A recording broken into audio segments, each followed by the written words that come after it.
Bom, pessoal, nosso trabalho vai falar de um artigo publicado em dezembro de 2013, né? Basicamente ele fala da matriz energética brasileira e faz comparativo com o cenário mundial, né? E aí o tema, o título do artigo, na verdade, é Matriz Energética cada vez mais diversificada. Componentes do grupo sou eu, João Paulo, Luiz Antônio Bernardo, Djalma e Wagner. Eu vou começar fazendo a introdução aqui, né, falando, falando dessa matriz. Bom, basicamente, a previsão de revitalização, né, na verdade, é meio complexo falar em previsão, porque ela depende de uma série de fatores. Basicamente, pela incidência de chuva, porque nossa matriz hoje energética ela é baseada praticamente toda em fontes de hidrelétricas. Então, se não chove, a produção de energia ela fica comprometida. E também o valor do barril de petróleo, já que o Brasil é um grande exportador e a população mundial, na verdade, é totalmente interdependente desse combustível, né? Mas isso se trata no ano de 2013. De lá para cá sofreu algumas mudanças que eu vou falar um pouco mais à frente, né? Eu vou focar mais no que o artigo fala aqui. O Brasil ainda tem uma das melhores matrizes energéticas do mundo, né? Tem um potencial absurdo, né? Talvez por características geográficas, né? De mar, de sol, né? Esse sincretismo geográfico do Brasil privilegia ele muito em ser uma das maiores potências de energia renovável, só que tem sido aproveitado, mas não como deveria ser, né? A matriz de uso atual, né, naquele ano, na verdade, 87% da matriz brasileira ela já era de fontes renováveis, né? 75% das hidrelétricas, né? Dentro desses 87%, 12% era de outras fontes, né? Outras fontes é energia solar, biomassa, energia eólica, é, energia oceânica, que era muito emergente ainda naquele ano, né? E de lá para cá, e dentro do cenário atual, olha só a diferença, de 87% do Brasil e 13% da matriz mundial, né? Muito pequena a matriz mundial ainda, por uma questão que eu falei anteriormente geográfica, né? Muitas vezes. Hoje, em 2017, esses 12% cresceu para 43,8% no uso de fontes renováveis, né? E os 75% de uso, né, das hidrelétricas, que é igual a gente tinha naquele ano de 2013, ele caiu de 75% para 67,6%. É um dado considerável assim, e a gente vê que a preocupação com as mudanças, né, apesar do Brasil não enfrentar os dilemas da política energética mundial, mas precisa definir melhor aí sua política energética e uma estratégia para ampliar essa matriz. A gente vê que foram feitas algumas coisas, tem dados legais aí, mas poderia ser melhor, né? Há também um projeto de construção de novas centrais hidrelétricas na região da Amazônia, onde está mais de 70% do potencial energético do país, né? Mas aí entra as questões ecológicas, econômicas para a população local, que são os ribeirinhos, né, que moram ali nas imediações dessa parte aquática, né, vamos dizer assim. E para a parte ecológica são os animais que vão ter que ser deslocados. A gente tem um exemplo aí de Itaipu, na época que foi toda aquela região que foi desocupada, foi alagado, muitos animais morreram, muita gente teve que ser desocupada, mas enfim. Continuando aqui na parte de planejamento, né, há uma estimativa de crescimento aí de 3 a 4% ao ano, né, dentro de 27 anos, né, na verdade, de 2013 a 2040, a estimativa desse crescimento. Fica um dado na faixa aí de 80 a 108% aí de crescimento, ou seja, o Brasil vai ter que dobrar a sua produção até lá, né? Lembrando que isso é uma estimativa, né? Isso evidencia a necessidade de organizar de forma urgente o processo de transição, para permitir receber até o crescimento dessa demanda e dentro de uma base sustentável que já é física, né? Ela existe, mas que também tem que ser tecnológica, tem que haver mudança tecnológica e a implementação de novos meios, né, para arrecadar essa energia, distribuir essa energia também, né. Essa parte de planejamento são dados, né, lançados por Otávio Miolnik, né, que ele é um coordenador de estudos de energia da Fundação Getúlio Vargas, né, e basicamente ele cita alguns dados aqui, né. Também tem os pilares da política energética global, que são basicamente a segurança econômica, é gerar eletricidade a custo competitivo, né? E basicamente é quem trabalha na implementação, na estrutura da geração de energia, né? A segurança energética, né? A confiabilidade do fornecimento, né? Isso é muito importante tanto para quem gera, né, e para quem consome, e a segurança ambiental, né, para restringir os impactos ambientais, o que eu falei, basicamente o que eu falei anteriormente, né, a questão da hidrelétrica, ela é bem, assim como a energia nuclear, ela é bem polêmica, né, no sentido que há uma desocupação, há um enfrentamento dos, dos os órgãos ambientais, né? Ela é aplicada, basicamente, esses pilares são aplicados na maior parte dos países, né? No Brasil não existe essa formalidade, e ela cresce, esse uso de energia de fontes renováveis, ela cresce basicamente subjacente ao discurso oficial, mas ela vem crescendo. De 2013 para 2017, ela teve um crescimento bacana aí, vamos dizer assim, de 12% saltar para 48%. E há dados aí que corroboram para poder essa estimativa crescer até mais de 80%, né? Essa é uma estratégia a longo prazo, é uma oferta e demanda, é para criar oportunidade também de investimento privado, né? Para o setor privado, basicamente, investir nessa matriz. E apesar da importância das hidrelétricas no Brasil, a gente tem que salientar as questões, né, dos fatores ambientais, né? Realmente, basicamente, as regiões que ofertam esse alto potencial como a Amazônia, né, elas são muito sensíveis aos fatores ambientais, né? Elas são regiões distintas, desculpa, distante do centro de consumo. Então, a questão de viabilização, a questão de investimento, a questão ambiental que torna, burocratiza um pouco, a implementação desses novos meios de gerar eletricidade, né? Tiago, boa noite a todos.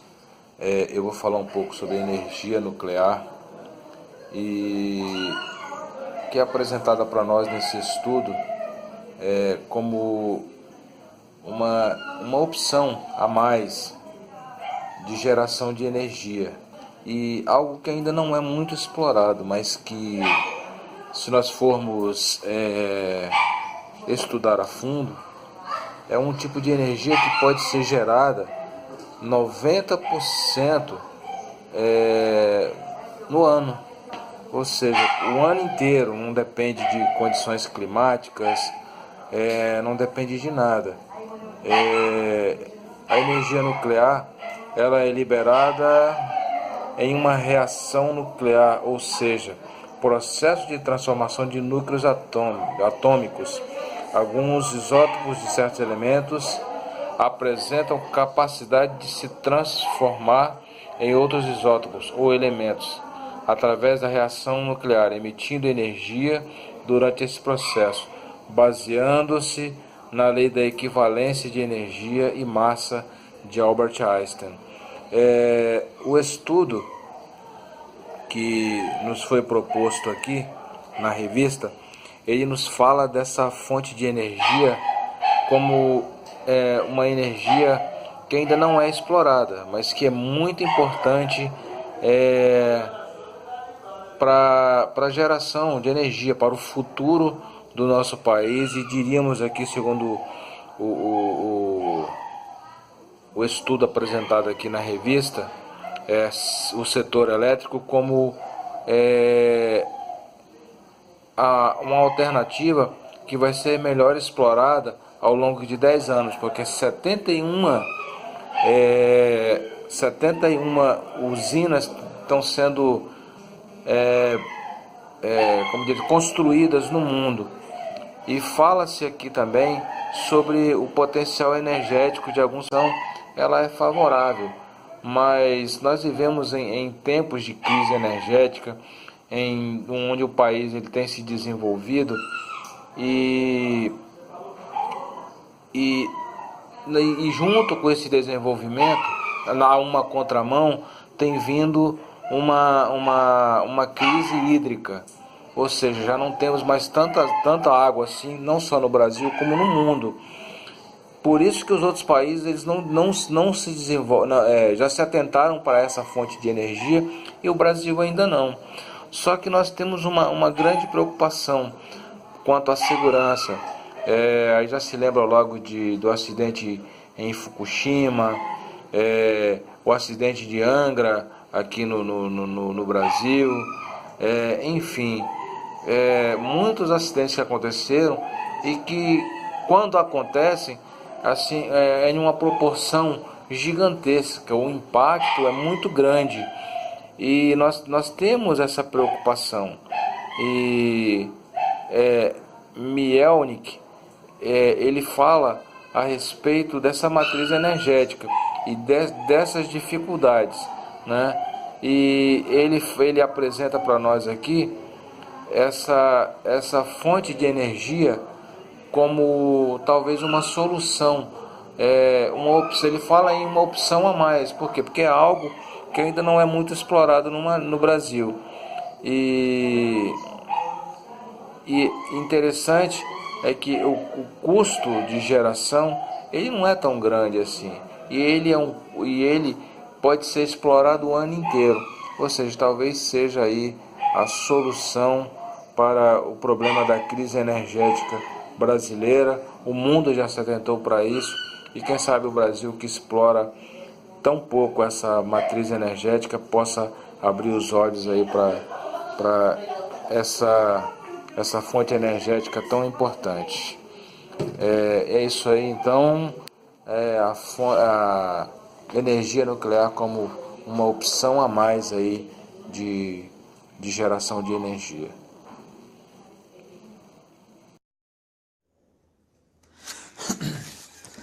Bom, falar um pouco da matriz elétrica, né, ou energética brasileira. Essa imagem aí do vídeo ela pode retratar melhor, mas vou falar aqui as duas principais, né, que são as que são maior operada hoje no nosso sistema elétrico, né? A hidrelétrica, no caso, né, que existe mais de 1.000 usinas espalhadas pelo território nacional, que, juntando todas elas podem produzir aproximadamente aí 65% da energia do país, né? Um contraste grande aí, se formos comparar em relação ao mundo, né? Que os países aí industrializados que utilizam fonte renovável participam apenas de 13% da matriz energética, e podendo esse percentual aí cair para 6% entre os países em desenvolvimento. A principal opção adotada no sistema hidrelétrico no nosso país, no Brasil, no caso, é região favorável, né? Nosso bioma nos permite isso. Em vista aí que os grandes rios, né? Os planaltos, e a maioria do tempo são alimentados aí pelo grande volume de chuva, né? Ultimamente tem passado um pouco dessa crise hídrica, né? Por N motivos, né? Não só pela falta da chuva. E a gente opera também que fica em segundo plano aí as nossas usinas termoelétricas, né? Que ganhou bastante importância aí como complementação das hidrelétricas, principalmente no final dos anos 90, né? Que foi bastante impulsionada. Hoje ele tem uma participação de aproximadamente 25% na geração de energia, no complemento, né, no caso da geração de energia. E um detalhe, né, como sempre, né, o Brasil sempre entregando tudo para os outros. 6% de toda a nossa geração de energia é importada para países da América Latina, com aquele precinho camarada, né? E atualmente o Brasil opera com mais ou menos 2.700 empreendimentos de geração de energia, com capacidade total de 128 mil quilowatts, né? Aí na imagem a gente consegue ter noção da nossa matriz elétrica, né? A hidráulica, no caso das hidrelétricas aí, né? Com 69%, né? 69,76% de geração. As térmicas, 27,12%, né, de geração. Aí a gente tem a nuclear, que quase sempre eles operam, e a eólica, né, que são essas fontes de energia alternativa que tem se destacado bastante, né, a partir do ano 2000, né. A eólica, são os geradores movidos pela força do vento, e a outra principal fonte renovável e alternativa trabalhada hoje é a energia solar, né, ou energia fotovoltaica, proveniente da irradiação que reflete nas placas de silício. A gente tem o Brasil tem tudo favorável, né, para a expansão dessas fontes renováveis, que tem tudo para dar certo, né? O que precisa, no meu ponto de vista, aí é incentivo, né? De vista que o custo para se operar esse tipo de geração de energia ainda é muito alto, né? Fazendo a gente ficar dependente das termoelétricas e hidrelétricas. Olá pessoal, meus colegas já falaram sobre a diversidade na matriz energética no nosso país.